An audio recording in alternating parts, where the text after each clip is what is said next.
Subscribe to our channel, hit the bell icon, like, share, and comment on the video.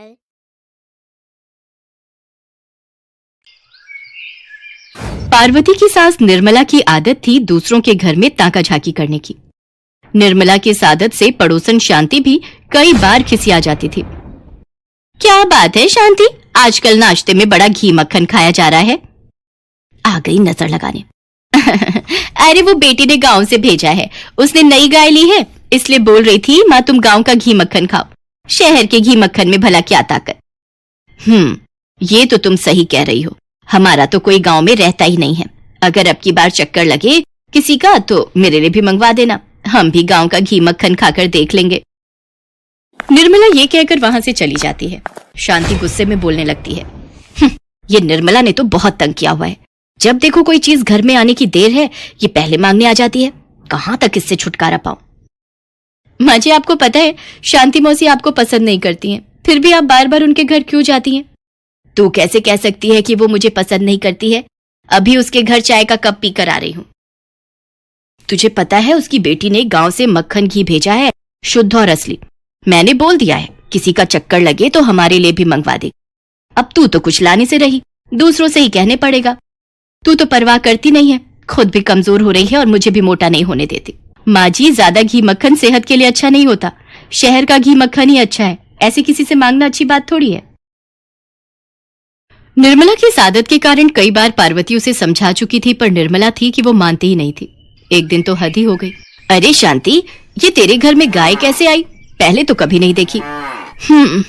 अरे मेरी लड़की ने गांव से भिजवाई है, वो कह रही थी बार बार गांव से घी मक्खन भिजवाने में परेशानी होगी, इसलिए इसी गाय का दूध निकालकर दूध और दूध से बनी चीजें बनाकर इस्तेमाल करूंगी। अच्छा, ये तो बड़ी बढ़िया बात रही। तुम अपने लिए दूध निकालो तो थोड़ा मुझे भी दे देना, हमारा दूध वाला बड़ा पतला दूध देकर जाता है, चाय में बिल्कुल भी स्वाद नहीं रहता। ज्यादा नहीं, बस रोज का 1 कप मेरे लिए काफी है, बाकी सब घर के लोग तो वही दूध से बनी चाय पी लेते हैं।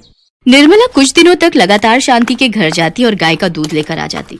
इस बात से शांति बहुत परेशान थी। शांति, गाय ने दूध दिया होगा, जरा 1 कप दे देती, चाय चढ़ाने जा रही थी। पता नहीं जब से तेरी गाय आई है मुझे इसी के दूध की चाय पसंद है। देती हूँ, रुको, देखना पड़ेगा बचा भी है या नहीं, थोड़ा सा ही रखा है, अब तो कल ही गाय दूध देगी। अरे तो कोई बात नहीं, मेरे लिए तो इतना ही बहुत है, ला मुझे पकड़ा दे। निर्मला शांति के हाथ से दूध का गिलास लेकर चली जाती है। ये निर्मला ने तो बहुत परेशान किया हुआ है, इससे छुटकारा पाने के लिए कुछ करना ही होगा। अगले दिन निर्मला जब शांति के घर दूध लेने के लिए जाती है तो शांति पहले से ही एक योजना बनाकर बैठी थी। शांति अपनी बहू से बोली, बहू निर्मला सामने से आ रही है, चलो नाटक शुरू करते हैं। तुम्हें पता है बहू, हमारी ये गाय बहुत भाग्यशाली है। एक बहुत पहुंचे हुए साधु बाबा ने कहा है कि कुछ ही दिनों में हमारी गाय जादुई बनने वाली है। क्या सचमुच हमारी गाय जादुई बन जाएगी? हाँ, एक बहुत पहुंचे हुए साधु बाबा दोपहर में आए थे, उन्होंने हमारी गाय को देखा और कहा कि आने वाली 20 तारीख तक अगर हम रोजाना रात में अपनी गाय का गोबर अपने घर के आंगन में इकट्ठा करेंगे तो वो गोबर सोने का बन जाएगा। माँ जी जरा धीरे बोलो, दीवारों के भी कान होते हैं, कहीं रात के समय हमारा गोबर कोई चुरा कर ले गया तो हमारी जगह वो अमीर बन जाएगा। खासकर निर्मला चाची से ये बात छुपा कर रखना, उन्हें पता चल गया तो वो रोजाना गोबर चुरा कर ले जाएंगी। ये दोनों सोच रही हैं मैंने इनकी बातें नहीं सुनी है, पर मैंने तो इनकी सारी बातें सुन ली है। अब ये सारा गोबर मेरा होगा, ढेर सारा सोना मैं रखूंगी। उस दिन निर्मला शांति से दूध लिए बिना ही वापस लौट जाती है और शांति और उसकी बहू जोर जोर से ठहाके मारकर हंसने लगती हैं। निर्मला पार्वती को इस बारे में कुछ नहीं बताती। रात के समय जब सब सो रहे थे, निर्मला चुपचाप उठती है और शांति के घर जाती है। अरे बाप रे, गोबर में से कितनी बदबू आ रही है, पर क्या करूं, मजबूरी में इसे उठाकर अपने घर के आंगन तक ले जाना ही होगा। निर्मला गोबर चुराकर अपने घर के आंगन में डाल देती है। अगले दिन पार्वती उठती है और निर्मला से पूछती है, माँ जी हमारे घर के आंगन में गाय का गोबर पड़ा है, बहुत बदबू आ रही है, पता नहीं लगता है कोई गाय रात के समय गोबर कर गई, आपकी चारपाई हटाकर साफ कर देती हूँ। अरे नहीं बहू रुको, ये गोबर मत हटाना, वो मुझे पूजा के लिए उपले बनाने हैं, इससे ज्यादा मैं तुम्हें कुछ नहीं बता सकती। ठीक है, जैसी आपकी मर्जी, अब मैं क्या ही बोलूं। अब तो रोजाना ही पार्वती की सास निर्मला गोबर की चोरी करने लगी। शांति और उसकी बहू तो मजे ले रही थी। गोबर चुराने के चक्कर में निर्मला ने शांति से दूध मांगना बंद कर दिया। निर्मला को तो बस अब हर तरफ सोना ही सोना दिखाई दे रहा था। बस 2 दिन की बात और है, परसों ये सारा गोबर सोने में बदल जाएगा। माँ जी ये भी गुस्सा कर रहे थे, आपने पूरे आंगन में गोबर ही गोबर फैला दिया है। आखिर इस गोबर का करना क्या चाहती हो, और ये गोबर आप लाती कहाँ से हो? मैंने तुम्हें एक बार कह दिया ना कि ये गोबर मुझे चाहिए, परसों के बाद ये गोबर तुम्हें यहाँ नहीं दिखाई देगा। पार्वती चुप हो जाती है। अगले दिन पार्वती जब छत पर कपड़े सुखा रही थी तो उसने पड़ोस की छत पर बैठी शांति और उसकी बहू की बातें सुन ली। देखा बहू, निर्मला का घर गोबर से भर गया है। हमने कैसी अच्छी योजना बनाई, रोजाना इतना दुखी किया हुआ था इस निर्मला ने। आपने सही किया, निर्मला चाची तो उस गोबर को सोने में बदलता हुआ देखने के लिए कितनी उत्साहित हो रही हैं। पर जब ऐसा कुछ नहीं होगा तो वो अपना सिर पकड़कर बैठ जाएंगी। उन्हें आपने अच्छा सबक सिखाया है।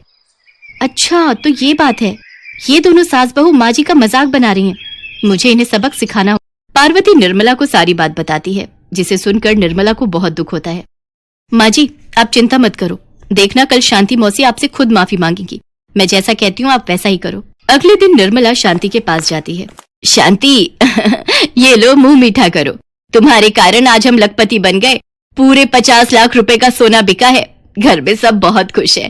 सारे गोबर का सोना बन गया। मुझे उन बाबा का पता दे दो, मैं उनसे मिलकर उन्हें भी धन्यवाद बोलाऊंगी। ये तुम कैसी बात कर रही हो निर्मला, ऐसा कभी नहीं हो सकता। मैंने तो तुमसे झूठ बोला था। लगता है तुम्हारा दिमाग खराब हो गया है। मेरे घर कोई बाबा नहीं आए। शांति के मुंह से सच्चाई निकल ही जाती है। इतनी देर में पार्वती भी वहां आ जाती है। शांति मौसी, हम तो आपके मुंह से सच्चाई उगलवाना चाहते थे और वो सामने आ गई। आज के बाद सासू माँ आपसे कोई मतलब नहीं रखेंगी। आपने मेरी सासू माँ को चोर बना दिया, शर्म आनी चाहिए आपको। वो तो आपको अपना मानकर थोड़ा बहुत कुछ मांग लेती थी, पर आपने उनके अपनेपन का मजाक बनाया। चलो सासू माँ, आज के बाद इनके घर आने की कोई जरूरत नहीं है। पार्वती निर्मला के साथ घर आ जाती है। शांति चाहते हुए भी अपनी इस गलती की माफी निर्मला से नहीं मांग सकती थी, क्योंकि वो जानती थी कि निर्मला को उसकी इस बात से बहुत ठेस पहुंची है और अब ये आपसी प्रेम का रिश्ता कभी ठीक नहीं होगा। माँ जी, मैंने आपको मना किया था, इस घर में अगर आम आए तो मैं ये घर छोड़कर चली जाऊंगी, पर आपने फिर आम मंगवा लिए। आपको पता है मुझे आम बिल्कुल भी पसंद नहीं है। अरे तुझे पसंद नहीं है तो मुझे तो पसंद है। मैंने राजेश से कहकर स्पेशल दशहरी और चौसा आम मंगवाए हैं। आज आम के साथ मैं 1 रोटी ज्यादा खाऊंगी। ठीक है, आप खाओ आम, मैं ये घर छोड़कर जा रही हूँ। किसी को भी कहीं जाने की जरूरत नहीं है। माँ, तुम छत पर बैठकर आम खा लो। प्रिया, तब तक तुम कमरे में बैठ जाओ। ये अच्छी जोर जबरदस्ती है। सीजन का फल भी नहीं खा सकते। दुनिया आम खाती है, हमारे ही घर में आम खाने पर पाबंदी है। तेरे पिताजी आम खरीद कर लाते थे, हम बाल्टी भर कर रख लेते थे और 2-2 किलो आम खा जाते थे।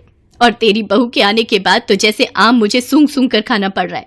जा रही हूँ मैं छत पर बैठकर आराम से खाऊंगी आम। प्रिया को आम खाना पसंद नहीं था।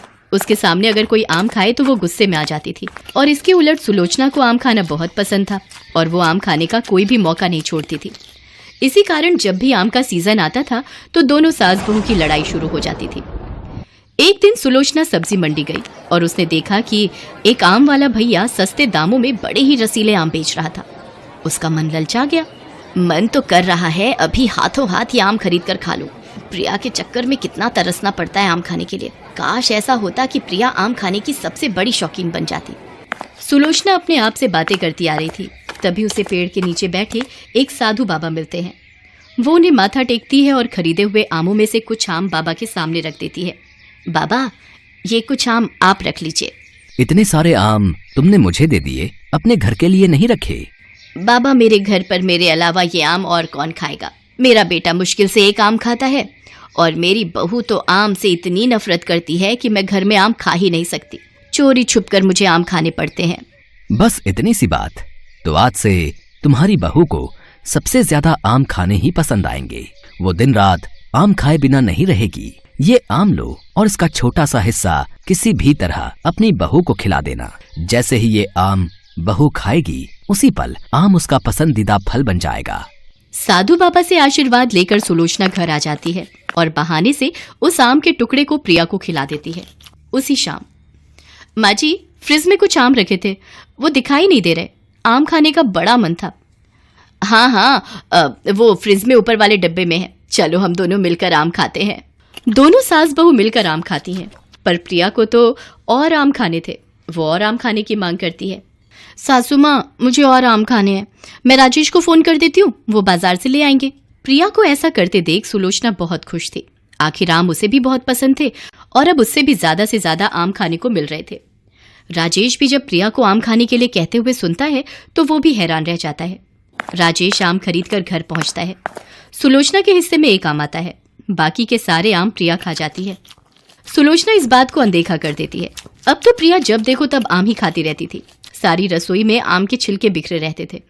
प्रिया को इतने ज्यादा आम खाते देख सुलोचना परेशान होने लगी। एक दिन राजेश किसी काम से 2 दिन के लिए बाहर गया हुआ था। सुलोचना भी इस बीच बाजार नहीं जा सकी और घर पर आम नहीं रखे थे। प्रिया ने शोर मचाना शुरू कर दिया। माँ जी, मुझे आम खाने हैं, फ्रिज में आम क्यों नहीं है? आप मुझे कहीं से भी आम लाकर दो, मैं आम खाए बिना नहीं रह सकती।